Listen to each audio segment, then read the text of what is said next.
Welcome to the Business Spotlight series. My name is Mike Torrez, and I'm a senior partner here at ActionCOACH in Central Iowa. Today, I have Mary McDermott, the owner of M Square Spot today. Today, we're going to be talking about her business, journey to business ownership challenges, best practices, and share a peek into what it's really like to own a business. If this is your first time on the channel, be sure to like and subscribe to get notifications when new conversations like this one drop. Mary, welcome, and thank you for being here today. Please give us a brief overview of your business, your background, so we can set the stage for our viewers and listeners. Yes, Mike. My name is Mary McDermott. So at M Squared Spa, I do massages, hydrofacials, regular facials, back facials, and full body waxing. Generally speaking, what does your current ownership structure look like? Are you a sole founder owner, or do you have any kind of partners? Sole founder owner. If a client wants to do a couples massage, I do have 2 treatment rooms, so I would have another massage therapist come in to do the massage. Unfortunately, I only have 1 facial machine, so I can't do 2 facials at the same time. But as of right now, it's only like once in a while interest in a couples massage. And so in that case, I would have another massage therapist to come in, do the massage with me and the couple, so we can accommodate 2 people at once. And I would just pay the massage therapist the full rate. So Okay, nice. Well, tell us a little bit more about the services you provide. So with the massage therapy services, I do neural reset therapy. I also do jade stone massage, hot and cold therapy, Himalayan salt stone massage, cupping, facial cupping, rose quartz face massage, foot scrub, hand scrubs. For regular facials, I can do like enzyme, microderm, abrasion, galvanic current, high frequency, vacuum suction for easier extractions. I also have LED light therapy for the facials. I could do back LED. I would just have to like prop it up a little bit because it's kind of like rounded.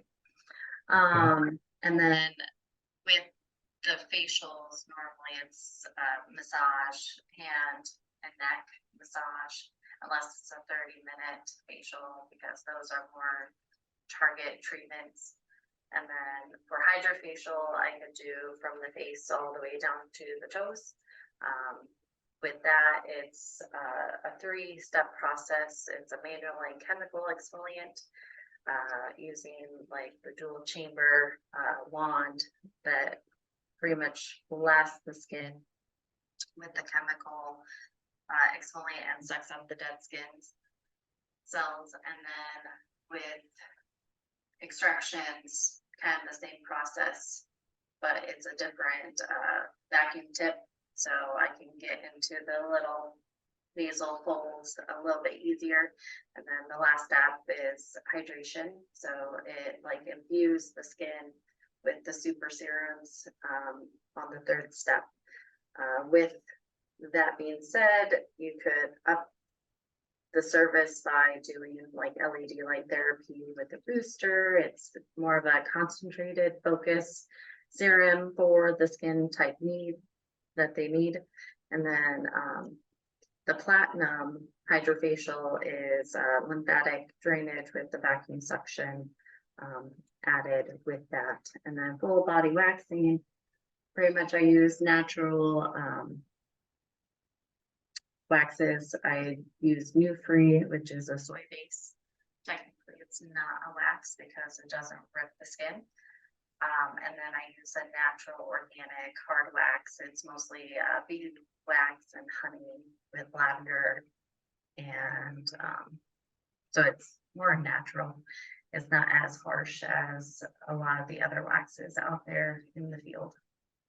Okay, nice, nice. Now, as a solopreneur right now, you wear all the hats in the business. Yeah. When you look at your role, how many hours do you work in the business? And how many hours do you work on the business as versus strategies and planning? If you ask my husband all the time, returning phone calls, emails, the booking software does help, but because it's on my phone, I get notifications and I'm a person, I try to get back to the person as fast as I can. Mhm. Obviously, I'm not going to respond if I'm in session because I want to have my attention on the client when they're there.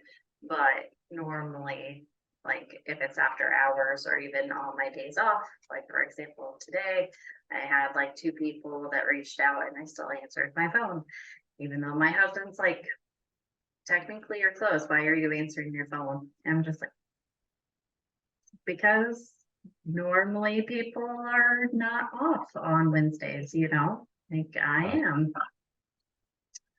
So probably like for services, about 15 to 20 hours. And then like after hours of like networking, marketing, emails, bookkeeping, probably 30, maybe 40 hours, depending. Okay. Like tax season, maybe 40. Yeah. Now let's move into what makes your business special. So who primarily does your business serve? If I were in the audience, how would I know I would be a good fit for your service? Well, all humans have skin. So facials, waxing, hair removal services, I can help with that. I feel like we live in a very stressful environment majority of the time, with bills, inflation, gas prices, finances. So my practice, I try to focus more on having the person come in, relax, take their time, like yours time, Mhm. because I feel in our society we don't take care of our own time. Like we are always thinking about someone else needs or finances or kids or family or stress of family and friends. And I am a firm believer that we can't take care of others unless we take care of ourselves first. Because a lot of times stress is the #1 killer. Mhm. If you read most medical journals, like stress can impact anxiety, depression, diabetes, cancer. And I am a firm believer if everybody would have healthier habits to de-stress, we would have world peace because Uh-huh. people are not going to be mad at one another. And it's not, I know typically the average human being, we don't want to do harm to others. I just think people are just so stressed out that they just lash out because they hit their breaking point. And Yeah. I'm just trying to do my part of trying to de-stress the population. And I do listen to my clients of like, and I do care Yeah. because a lot of times you can pay a therapist, and I've had therapy sessions and I feel like they're just doodling and I'm just like, are you even listening to me? It's just, I get a lot of positive feedback that they come to me and they know that I actually care and I want the best for them. And I don't see them all the time. Like, I don't Yeah. have time coming in every single day, but like the same ones. But when they do come, they get excited because they know that they are in a good, safe place. And my one intention is to help them any way that I can. Yeah, I like that. Yeah, I like that. And you also said something that's great. It's just people need to spend time in the moment, huh? Spend more time in the moment that you're at. Stop dragging everything with you or looking too far ahead. Spend the time where you're at right now, and Right. then you'll get to the next step. What is one thing that you wish more people knew about your business? It's kind of a twofold. Spas definitely get the rep of pampering, but I feel like pampering can be good and bad at the same time, because self-care, I feel like, is literally what my business does, not pamper. Because in the end, I am relieving stress.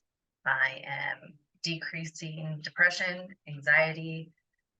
I'm helping people be more in tune with their own bodies, that they don't have to take pain meds to numb the pain that they will have if they don't get a regular massage. Even though facial and waxing is more of a eye of the beholder, like some people think hair removal is more of like a confident boost, but it's also like a hygiene as well, because hair does collect debris. It also is a skin protector as well. So I do understand the purpose of hair. It is good, but at the same time, there are individuals out there that do suffer from like different disorders that cause them to be like growing hair in areas of the body that they don't prefer. And so if they can get it removed, it does boost their confidence because they feel like they are more attractive. So I do help individuals to see the inner beauty and outer beauty. And that's the one thing I do like with the aesthetics and massage. It's kind of like a complete package of trying to help the person inside and out. Like, So nice, nice. Now, let's get into marketing, which sometimes that it's very vital, right, to businesses, um, but often an area where many business owners struggle. I'm always curious on what marketing strategies successful business owners use. So, will you share how many different marketing strategies you're currently using? I have done Google, Yelp ads, Facebook ads. I've done radio commercials. I've done regular commercials. I've done magazines. I've done hotel catalogs. I've done, honestly, though, the most regulars is referrals and networking events, via meeting different people. For example, massage therapy, I can do chair massage events at different businesses. And so I get referrals from other massage therapists, and we just team up together and do a chair event, because the business or the school or the establishment needs to accommodate, like, let's say 300 people, but they only want like 4 hours. Obviously, I can't massage 300 people in 4 hours. And so the nice thing of networking with other massage therapists in the area, we kind of refer back and forth because we look at not competitors, but we look more towards each other as allies. And I honestly think that's the best way to go, is to not look at everyone as your competitor and enemy, because I feel like we all want to succeed in life.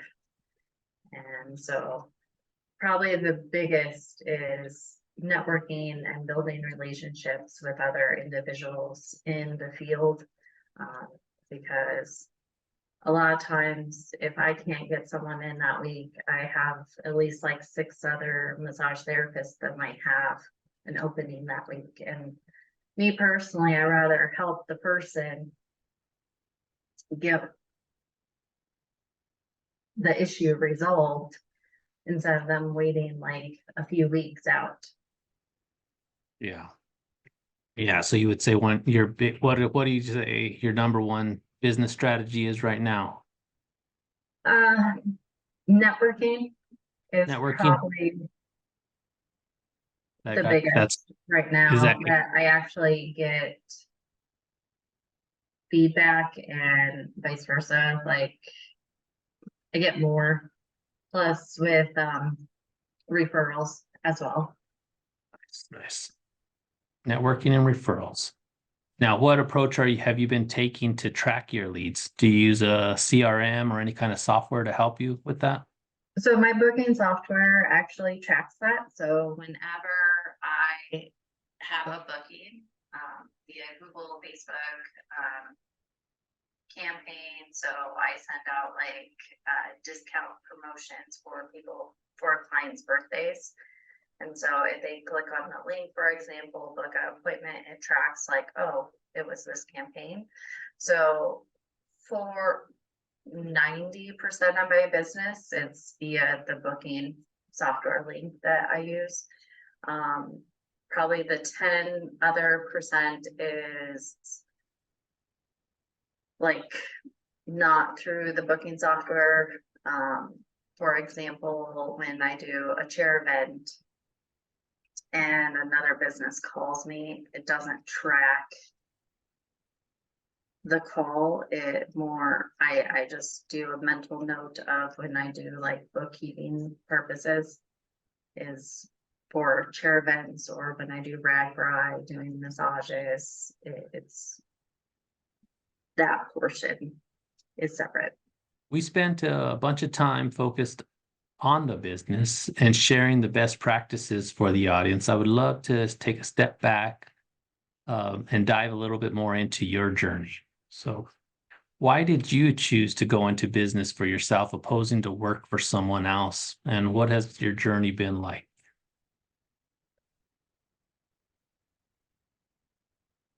I worked for somebody else for 7 years. Nothing against them. I'm not trying to bash them at all. It was more of, I reached the max of what I potentially could make, and I wanted to make more. And one of my colleagues that I worked with, she encouraged me to open up my business. And everything fell into place. Like my office came available, the facial machine was at a discount because another establishment was closing. And everything like fell into place. The struggles was trying to find clients, because I'm a person, I rather find my clients because it's more ethical versus trying to poach from the other company that I worked for. Because I don't want to burn bridges, and I just didn't want to leave on bad terms, because in case my business did not succeed, I wanted to be able to go back. I miss the teamwork environment, but at the same time, I like being on my own. I like having the freedom to do what I want, versus have to abide by someone else's rules. What impacts did your growth impact have on your business ownership? Like when you talked about just being in that owners and the up and downs of being the owner, what impact did that make on your growth? Stronger. So when I opened the business, I was probably open for like 9 months, and then COVID hit and the shutdown happened. I was shut down. So during that time, it was definitely a low point. But luckily, the landlord was understanding and didn't charge me rent. And trying to, because during that point of the shutdown, I was torn between like getting another job, but at the same time, I'm a person I don't want to get hired, and then it opens up and I have to like quit. I don't want to do that to a company. So with budgeting, and my husband, luckily he kept his job during the whole shutdown. So we were just more frugal, more budget conscious during that time. And even after the opening, I tried to still wear masks, increase the disinfecting steps at my practice to still practice. And still to this day, I still have the same cleaning routine as I did during COVID, even though I know other establishments don't do a very intense cleaning, but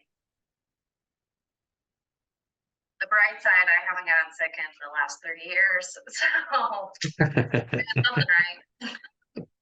Yeah. Yeah, nice. No, that's a lot of times people get stuck in looking at all the bad things that happened with COVID, but there's a lot of good takeaways from it too that we need to focus on to help us grow and get better. Well, that's the other thing to tie in with the stress and everything. COVID, the bright side, my business has gone up, especially when things start opening up. Because we are, as humans, we crave connection with other humans. It's all about the energy of one to another transitioning. We are a very social society. And during the whole shutdown, being away from one another, mentally, it definitely messed up a few people. And I'm just glad I'm in the industry that, yes, there are robots and massage guns and massage chairs, but those don't have the human touch of another massage therapist does. And I think I do have value, even though people buy expensive massage chairs. But like the other day, one of my friends said, like, hey, you're not going to be out of a job anytime soon. And I was like, why?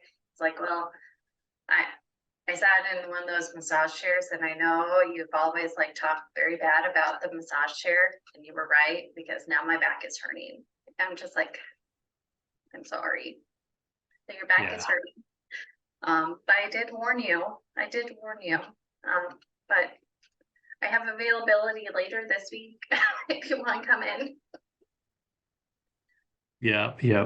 With all the AI and technology, it's all great and stuff, but it's never going to get that human touch, that feeling, that emotions, the stuff that you bring. So yeah, exactly. Sticking to what you're good at and how you bring the value is awesome. Let's fast forward and look at what comes next? Where do you see you and your business in the next 3 to 5 years? Well, I've already expanded in the last year with the 2 treatment rooms. I moved offices in August. Nice. And the nice thing where I moved, there are like-minded individuals. There's 5 other massage therapists, 1 other esthetician in the same complex. There's an acupuncturist.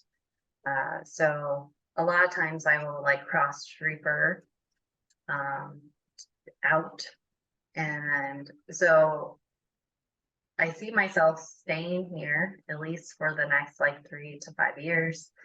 I have thought of doing like building a big structure of having a wellness complex, but me personally, with inflation and buying land and everything, and this is actually a mini version of my dream where I'm at now.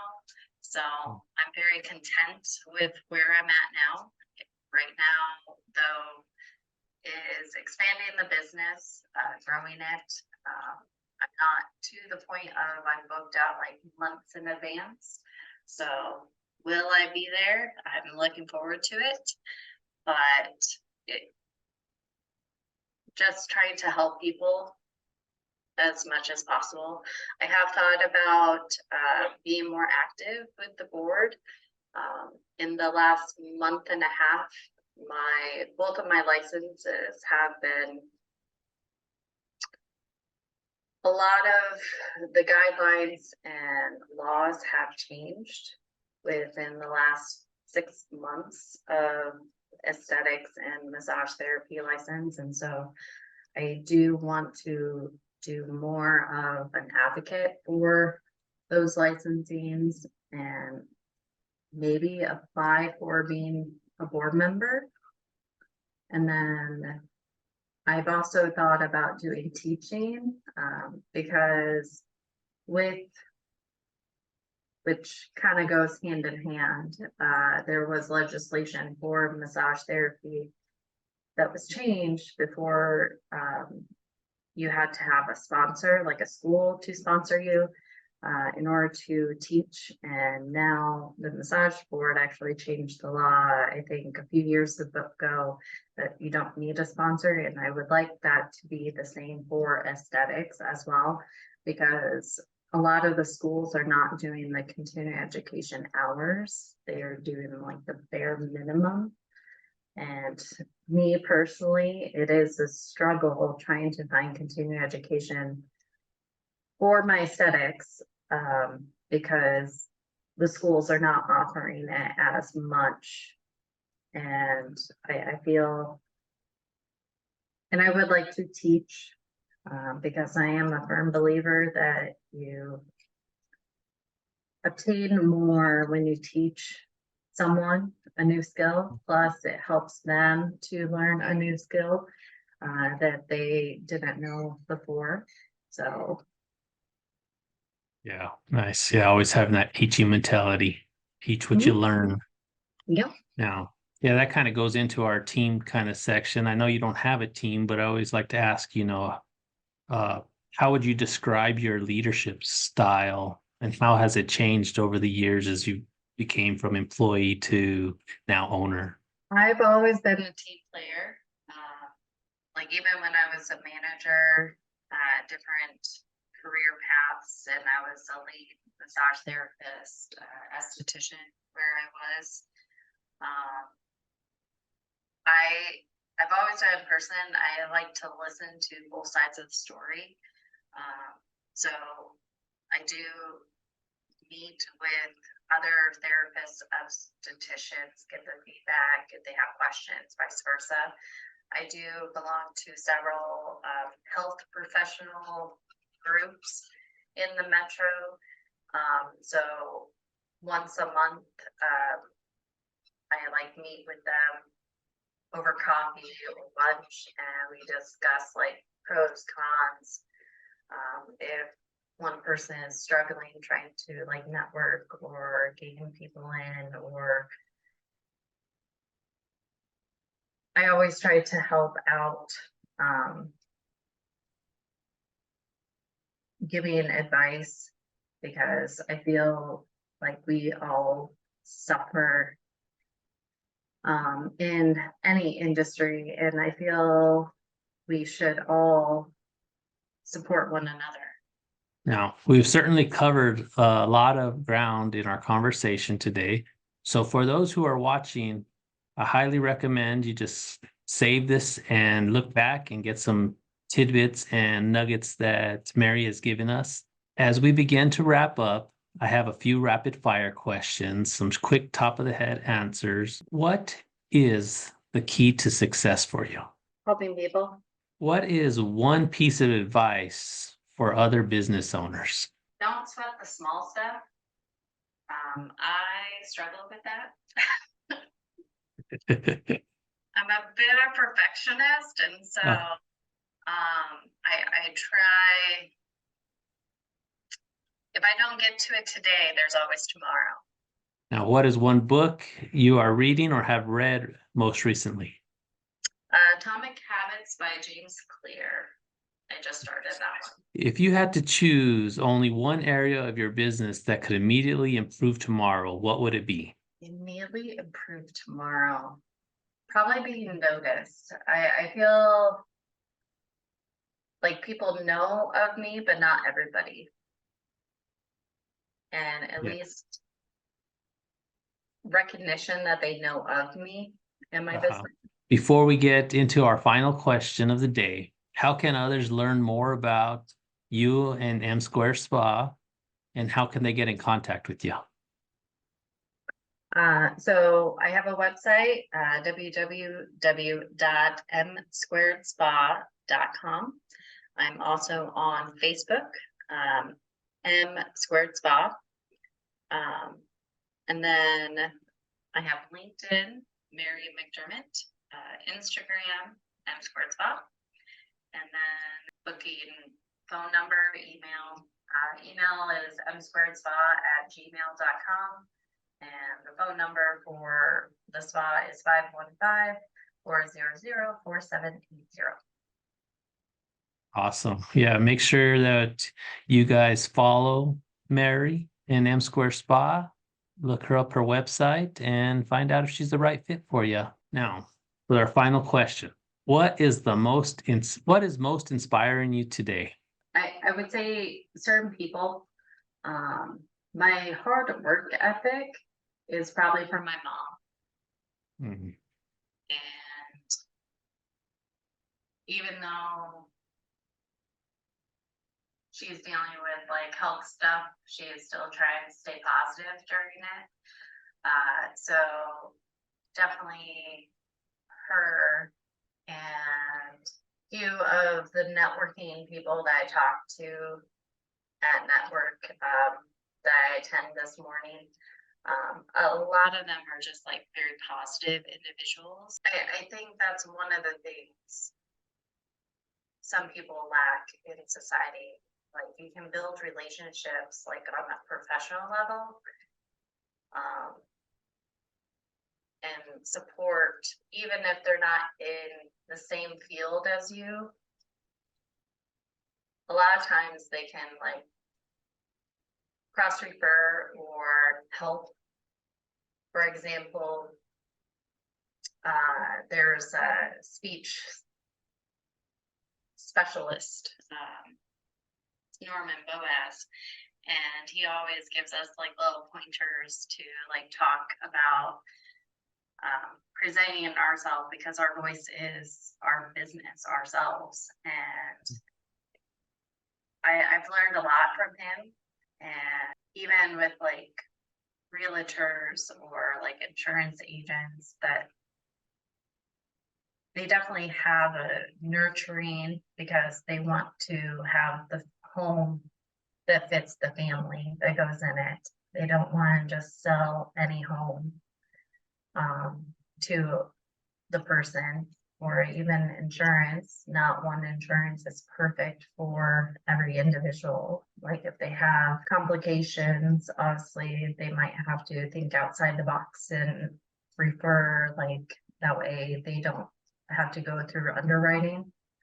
Um, and it's just, honestly, I get influence from everybody because positive, negatives, even if someone is having a bad day and they lash out at me, it's like, okay, well, good mental check is like, am I okay? Like, because I don't want to snap at someone like that person just snapped at me.